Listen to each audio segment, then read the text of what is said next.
Hi, I'm Rob the Accountant. I like to help people build companies while finding solutions to problems that may come your way. Do you need to talk to an accountant but never have enough time? Send an email to ask@robtheaccountant.com and I'll answer your question in a video posted to YouTube. Questions, ideas, whatever. Let's talk. Today, my focus is on the Supreme Court. What is justice? What is the law? To me, I believe that the law should be based on a foundation of rules that guard your rights against my rights, don't create obstacles to what you want to do, are not nuanced, meaning that we should have to have an interpreter to figure out, what the law is, i.e., if you steal from me, you should recompense me, or you should go serve some time for stealing from me, or some kind of repercussion that prevents you or gives you pause to not steal from me again. And what I see here is I see courts in the United States of America gradually moving towards very authoritarian positions that seem to be really politically driven and just seem to negate everything everybody speaks about. Everybody goes, "Oh, we're a Judeo-Christian nation. We're blessed with these rights upon birth. We have this unwavering support for people's rights and their ideas and their ability to live happily and free." But every single chance, somebody wants to impede on your rights or my rights. And what I think we should do is, I think it's time for 9 people to stop deciding the fate of 350 million people. It's ridiculous. And I'm going to show you right now, over however long it takes, 20, 30, 40 minutes, why the law in its current fashion is really, the Bible has 10 commandments. If the good old mighty Lord, whoever book that is, right? I know whose book it is, but some other folks, there might be some debate. So, but whatever that person is, that 10 laws, 10 rules against humankind, seems pretty simple to me. So why we have to debate things that restrict and keep people, like healthcare for women? Man, I don't have a say in it. I don't have to have a baby. I have the ability to make babies. I've made 2 babies. I'm unsure, not to be a jerk. There could have been some other things out there. Unless someone's always informed me of a position, I don't typically go digging around into my spouse's healthcare records. It's just not one of those things I do. So I wanted to talk about Chief Justice Roberts, because I'll start this today with Supreme Court Clarence Thomas. I'm just not a fan of this guy. Other people might be a fan of him. I'm not a fan of him. I think Hakeem Jeffries out of New York City clearly went on a rant about Clarence Thomas and his wife, and she was very instrumental in, agitating January 6th, whatever that was. I'm still not sure what it was, and not sure it was an overthrow of the government. Folks clearly had no plan, so, just generally have to have a plan, but they didn't. But this guy and 9 justices, just to give you an idea, Chief Justice Roberts responded to a letter to Senator Durbin. He had asked him to appear before Congress. I'm not sure that is constitutionally diligent. I don't know if there's a separation of the 3 branches of government. I don't think one has the right to compel the other one to appear for questioning. I'm not that kind of a scholar. But this all started with Mr. Clarence's his billionaire friend. And I don't mind. I mean, you can have anybody you want as a friend. So let's just read real quick. U.S. Supreme Court Justice Clarence Thomas has said he believed luxury trips he took with a billionaire Republican donor followed guidelines. And they're required to file annual disclosures of gifts. And Mr. Thomas said he had been led to believe that this sort of person hospitality did not apply. And, folks, that's a classical lawyer's response, right? Lying in a court of law is you can't recall. If you can't recall, that is legally plausible, but you just can't lie. So people just don't recall anything, so they're not forced into a lie. Here, one of the most brilliant minds in jurisprudence, when it came to his own shit, and I do say that, his own shit, it's a question. I'm not sure, but maybe if it was the other side, it might be a different thing. So I don't want to begrudge Mr. Thomas, but some of these costs are a little ridiculous. I mean, I don't have any friends. Do you have any friends that spend $500,000 to just take you on vacation? Well, there's no expectation. There's no relationship between the parties. They're just good friends. What kind of friends? I mean, even President Trump, I don't think throws out $500,000. He had to get extorted by Stormy Daniels and Michael Avante and his own lawyer, and that still only cost him $130,000. So here we have almost $500,000 in free rides, planes, automobiles, vacations that me and you have never ever heard of. So this is what started it all. And you can go look, and you may have a viewpoint on Mr. Thomas one way or another. He's not a friend of me. He's never done anything to advocate any positions that I know of any kind of rational, logical, or legal sense. In fact, I'm pretty sure he'd be against the Dred Scott decision for whatever reasons they are. And so what I always try to say to folks is why I started this tonight is because I believe that it's time to set some time limits on the justices. 20 years, stack the terms. Every 5 years from the 20, we have a justice. And I think we need to jump it from 9 to 21 justices. It does not make sense that 9 people who claim moral high ground have no morality. And so I'm going to continue to show you how they have no morality. So Mr. Thomas, he just goes on trips. Whatever. It's not actually money in his pocket, just trips. No problem. We can talk about decisions we may or may not have before the court. We may know positions one way or another, but I can't infer such a thing on such a high character individual because he's just uncorruptible, and he's just above the fray, even though he gets to go on vacation for $500,000. So now we come over to the justice, Chief Justice Roberts, who just recently thumbed his nose, and we'll get to that position here from the Volko conspiracy. Is that who has a point-by-point rebuttal that we'll go through? But Chief Justice Roberts, his wife, I mean, she's just hitting it home. She's just hitting it home. And remember, she's hitting it home of her own accord, her own ability. She worked hard. She put the same time in as you. And this is just a result of her hard work and due diligence. Let's just take a look at that. So, 2 years after John Roberts' confirmation as the Supreme Court Chief Justice in 2005, his wife, Jane Sullivan Roberts, made a pivot. A pivot? What is that? Whoa. Right when you get elected to something, boom, you make a pivot. Interesting. Anyways, after a long and distinguished career, she refashioned herself as a legal recruiter, a matchmaker who pairs job-hunting lawyers up with corporations and firms. Why?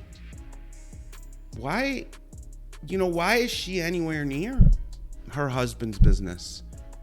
That's not, I'm a guy, right? He's married, he's got a wife. Why? What guy really wants his wife not, out there, chimchon all day long. Like, I mean, honestly, is that, I don't know. It's not something accustomed that I am to, but let's go. I digress here. So, Roberts told a friend that the change was motivated by a desire to avoid the appearance of conflicts of interest. That was the whole reason. So we can hide behind the shield. Given that her husband was now the highest ranking judge in the country. There are many paths to the good life, she said. There are so many things to do if you're open to change and opportunity, and your husband's the Chief Justice of the Supreme Court. Absolutely. So many opportunities for you. So, and life was indeed good for the Roberts, at least for the years 2007 to 2014. Gotta love that Republican ideology. Yeah, all right. Democrats spend, but Republicans steal all day long. During that 8-year stretch, according to internal records from her employer, Jane Roberts generated a whopping $10.3 million in commissions, paid out by corporations and law firms for placing high-dollar lawyers with them. Man, this is more than the doctor who's doing surgery, separating the twins at birth, delivering thousands of babies in a rural part of the country with no stipends. $10.3 million. Jeez, I'm all for a value check. At least the quarterbacks and the players in the NFL, they have some games that they got to play. They play it in a relatively large audience, and most of the players still don't see $10.3 million. The eye-popping figure comes from records in a whistleblower complaint filed by a disgruntled former colleague of Roberts. And they always, every time you're angry as an employee, you're automatically disgruntled, right? That's the reality of it.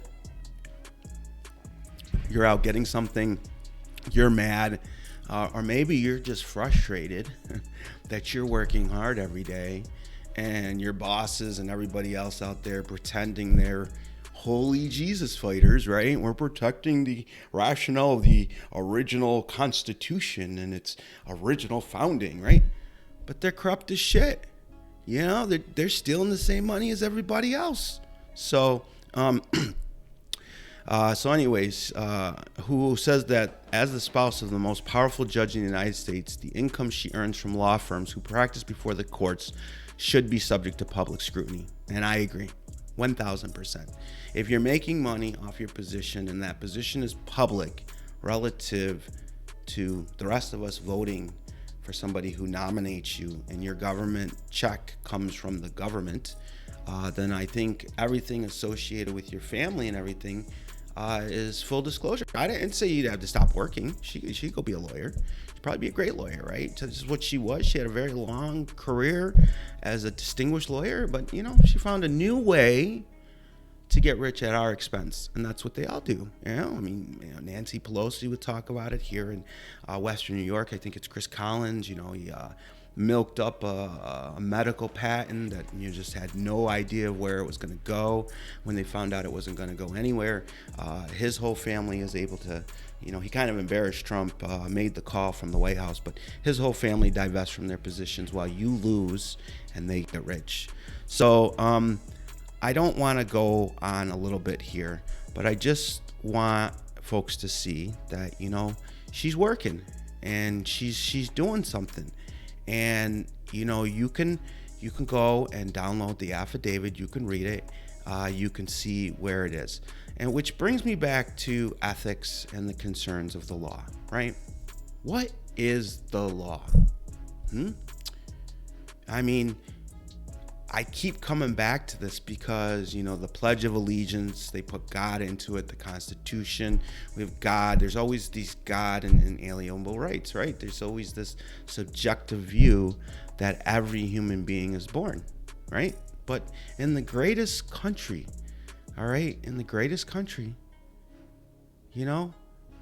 we've got the same court that believes in 1846, an enslaved black man named Dred Scott and his wife, Harriet, sued for their freedom in St. Louis Circuit Court. They claimed they were free due to their residence in a free territory where slavery was prohibited.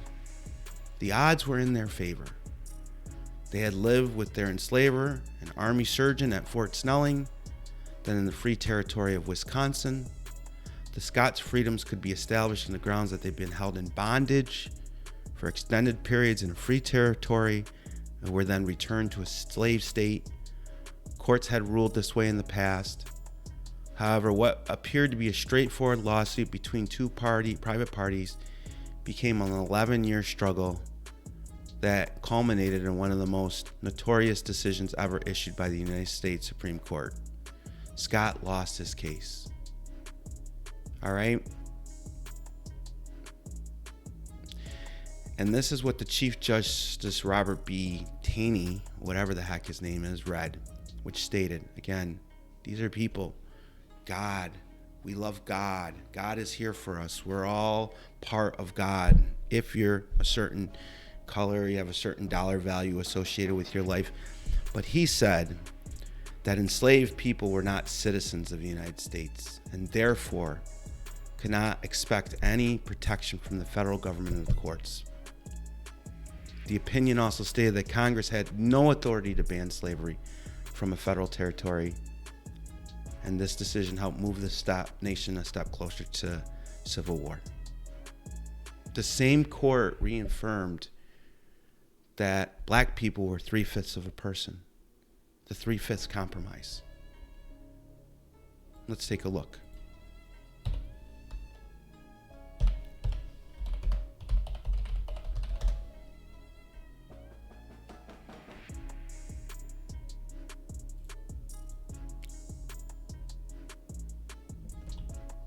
Again, there's an agreement reached during the 1787 United States Constitutional Convention over the inclusion of slaves in the state's total population.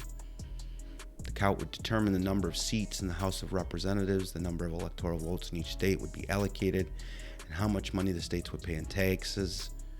Slaves holding states wanted their entire top population to be counted to determine the number of representatives those states could elect and send to Congress.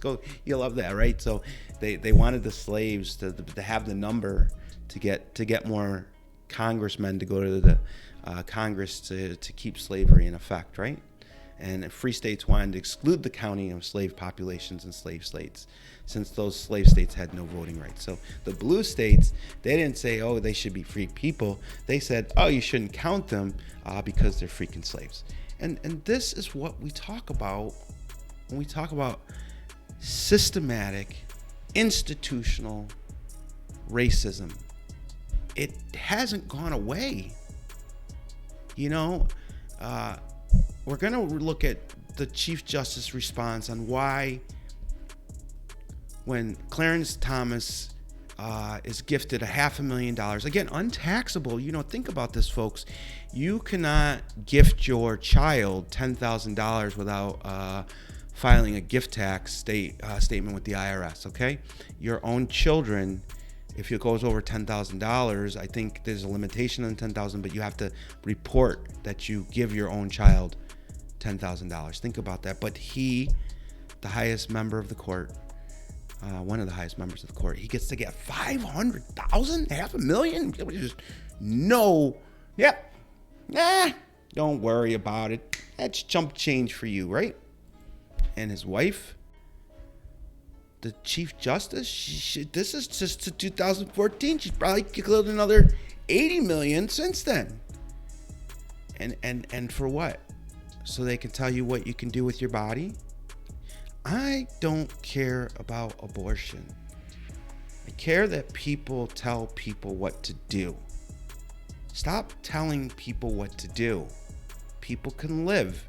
If someone's not bothering somebody, you leave them the F alone.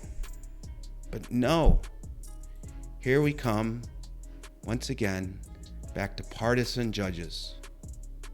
One court overturned, said that, you know, when you guys look at gerrymandering, they just literally cut little paths in the map to get who their party-aligned party vote the most people in that district. So it doesn't matter if it's like, you know, looks like an eggshell, or if it looks like a T sideways or an I upside sideways. They redraw to encompass the largest amount of their voters in a district to play the odds on the seat. They're just betting in their favor. But if you say that the law is the law and it's based on a set of principles, which I believe it should be, and I don't think you need to be a genius to know what is right and wrong. It's not some definition of an ethical concern. If you have a state with 10 million people, maybe you should just break it 1, 2, 3, 4, 5, 6. Not maybe draw this little circle here and a triangle there. Man, you know what you're doing. You don't need to be a genius to figure out what you're doing. You're doing it on purpose, and you're selling it off as some free constitutional BS. So in North Carolina, the maps were ruled, which obviously by Democrats, that they were politically drawn, and they were struck down. And now Republicans are in charge, and they say, well, no, they're not, and they strike them down. It doesn't work that way with the law. It's one or the other. You know, when you go out and you indict Trump, and then you let other people for lesser crimes get away with things, it defies the logic of what the actual law is. Are we seeking a lawless society? Is that what we really want? Does everybody want to go outside their home and have to have a sniper rifle? Is that what you want for your children? Rational people need to just come back to the center and figure out where we are. All right? Chief Justice sent a letter to Senator Durbin, and I'm not of counsel, and I'm not going to dissect it, but I think that this site, Reason, has made some good points that Robert used to summarize why he hasn't gotten there. And I haven't taken the time to read them before I'm recording this, so I'm going to continue to go off script here. And so Roberts invokes the separation of powers and judicial independence. Testimony before the Senate Judiciary Committee by the Chief Justice of the United States is exceedingly rare. I would agree with him there. As one might expect in light of separation of powers concerns and the importance of preserving judicial independence. I agree with what he says, but he should come and answer these questions. Are they bound by ethics? Where is the obligation on the other judges to play by the same rules? Just because you're a judge doesn't mean that you get to suddenly not file taxes or you're not subject to it. Where's the judge's answer about his wife negotiating? And just in one point, I wanted to put in there that some of the lawyers actually felt uncomfortable, and they just have no one to comment to. There's no one to go and there's nowhere to go and complain because these law firms are dependent on access before the court on matters that they represent their clients for. Well, how does anyone not see that as a problem? I mean, if it were me, I was a lawyer, right? And man, hey, and I needed to get before this court, right? You know, hey, there it is, right there. I'm going right to her, calling her up. I got a student. You know, what's your fee? How much? $3 million? Yeah. Hey, keep an eye on that case coming to your husband in a couple weeks. They pretend it's not there. They want us to pretend that they're above the fray. Well, if they were above the fray, she wouldn't have cleared $10 million. If she was above the fray, she would have kept just being a lawyer where the public could see what she's doing. And then she could just charge as much. She could have charged with up, but that would have required her to work. She'd have to go out and work, right? And then maybe all the lawyers would, every time she loses, they would say, oh, well, it's her husband and let's appeal it. But you can't just, if she's working at the state level, she wouldn't have anything that would reach the federal level unless it's a matter of question of law. So, that would be a separation. She could go work for 50 states, bars. She would have no prohibition on that. So the Chief Justice is right. Separation of powers, but he should have showed up and at least given Durbin the questions that he would have asked. And the Senate is a field of decorum, so that there won't be any Marjorie Taylor Greene shouting out He could have responded. He could have led the country down a path that says, hey, this is a bad look, but we're working on it. Instead, the 9 justices came out and said, oh, we're so fancy above everybody in our robes. You don't need to watch over us. We've got it just fine. Just fine. So, it doesn't make sense to me. I think, if you want to support your argument that we're a law-abiding nation, that we have a constitutional republic that's based on law, which I think a majority of Americans want, including me, then that's the result.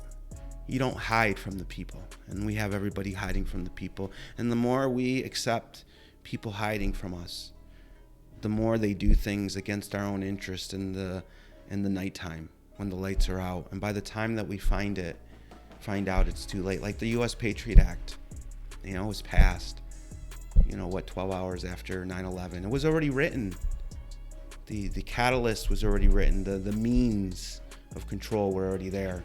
They just needed the cause of action to make it happen, and they got it in the 9/11. And it's unfortunate that we had, 13 out of the 17 Saudi Arabia hijackers fly planes into our buildings, and yet we have Americans in the United States that want to go play golf. They want to go play golf with these people because they got money. So sometimes we just really need to look at what we're doing. What do we stand for? What's our judicial process relative to everybody else's judicial process? Because, it can't just be that the lame people are always the ones suffering for the law. We're paying the speeding tickets. We're paying for the seatbelt tickets. You throw the beer at your neighbor. You got your DWI. You got your breathalyzer test. You just got all these rules and rules and rules. And yet people at the highest level of government, they don't follow any.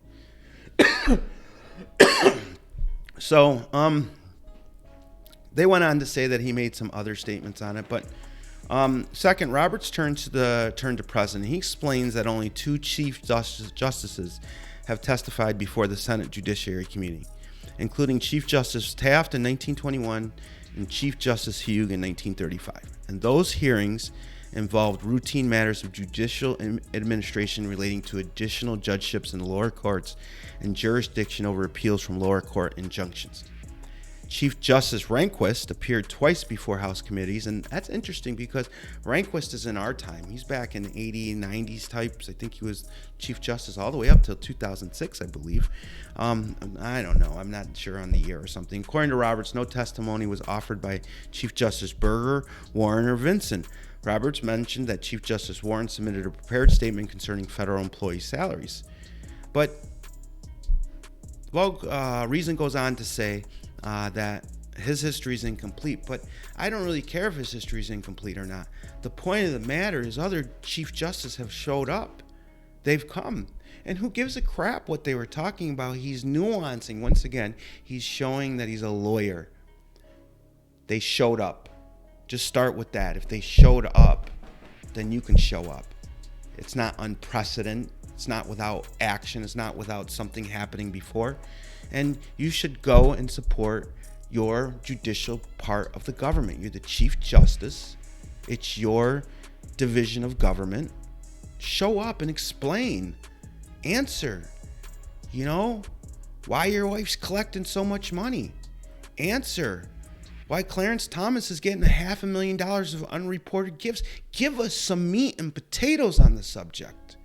But no, you want to say it's unprecedented. So again, I'm just going to tell you, it's just a lie. Okay? So we'll go on here and we'll continue. And you can go. And then third, Roberts drew a direct comparison between himself and the president. Yeah, I guess. Congressional testimony from the head of the executive branch is likewise infrequent. According to the United States website, no president has ever testified before the Senate Judiciary. And only 3 presidents in 1862, 1919, and 1974 have testified before any congressional committee. Sorry, you're a fucking moron. You're just a moron. They're just not a direct comparison between the president and the Chief Justice, okay? Okay, the president of the United States is elected by the 50 states at large and its populations at home. The Chief Justice is appointed by the president, who is elected by the state. Come on, like, don't. You are not the president. Hey, Jesus, I wish you were, because then you'd be out of there in 8 years and we'd have to be arguing about another Chief Justice, right? I mean, just stay in your lane. The whole issue is, does the Supreme Court, who rules on the constitutionality of right of a woman to do what the hell she wants with her own body, do they have any ethics? Do they have any concerns for themselves? Or are they just as corrupt as everything else, or their members in Congress? You know, where they go in and they've got a salary of what, $212,000 or $250,000, while their wife clears out $10 million, and while they go on trips for $500,000 on luxury lots. And I just don't want to get into the luxury thing, because I think that's really unfortunate. Some people like luxury. Some people, that's why Gucci's around. You know, we got Timberlands. I don't have a problem with that. I have a problem with this. It's not disclosed. He doesn't feel, he nuances his answer.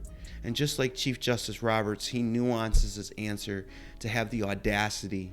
He should go have his brain checked, right? That's what he should do, because there is not a direct comparison between himself and the president. The executive is defined in the Constitution, and so maybe the judiciary, but the executive is the executive. The president is the word of the country when he's the president, right? The Supreme Court hears, okay, after laws have been passed, and then they rule after the fact, and after it's disrupted everybody's life, and after somebody's been wrongfully convicted for 30 years when all the evidence is pointed that they shouldn't be in jail. Then after, whether the person's 70 years old and, you know, they're about to get the injection, then the Supreme Court wants to act. So I get tired of all this BS. Go defend your position, and it's 2023. We should increase the justices. They don't know how to regulate themselves. They don't know how. Justice Sotomayor is a Puerto Rican judge on the Supreme Court. Her lineage and the torment of the Hispanic Puerto Ricans is well documented, and including the language and how we were spoken to, and what we could say, and the Supreme Court ruled on the actual language of the Puerto Rican people. And this lady, she denied all COVID exemptions during the pandemic. She knows best, right? That's what we're saying, is these 9 people know your life better. They know what's better for you. That's what we're saying. 9 of them? There's 350 million of us. I think a little bit more raucous debate, since they're so political, from the Republicans and the Democrats, and how they get established and how we put them in office, then there should be 21 of them. And they should be term limited, 20 years. And if in New York State, you got to get off the bench at 72, then I think maybe 75 or 80 should be the case for the Supreme Court. You know, you can't, on one hand, go to church every week and say that you love God and you believe in God and you believe in these inalienable rights for everybody, while at the same time using words of nuance and technicality to find reasons to deny people the right to choose for themselves. I'm Rob the Accountant. I'm always here. I always want to help. It's time for the justices of the Supreme Court to get expanded. It's time for 9 justices to go to 21. It won't be a kangaroo court, and it should be open to the public, and it should be on videotape with C-SPAN, and it should be anytime they're deciding our fate, people should be able to see that with no blockade and no obstacle. A truly free government can only be found when all the lights shine on each part of that government. We have a beautiful project here. We have a beautiful constitution. It adapts. It moves forward. The law changes. But unfortunately, the law in this country has taken way too long to enact changes when people's lives are on the line. And so I don't want to hear you, Chief Justice Robert, talk about precedent. You have none. I don't want to hear how you're the President of the United States. You are not the President of the United States. You are one of 9 Chief Justices. All right?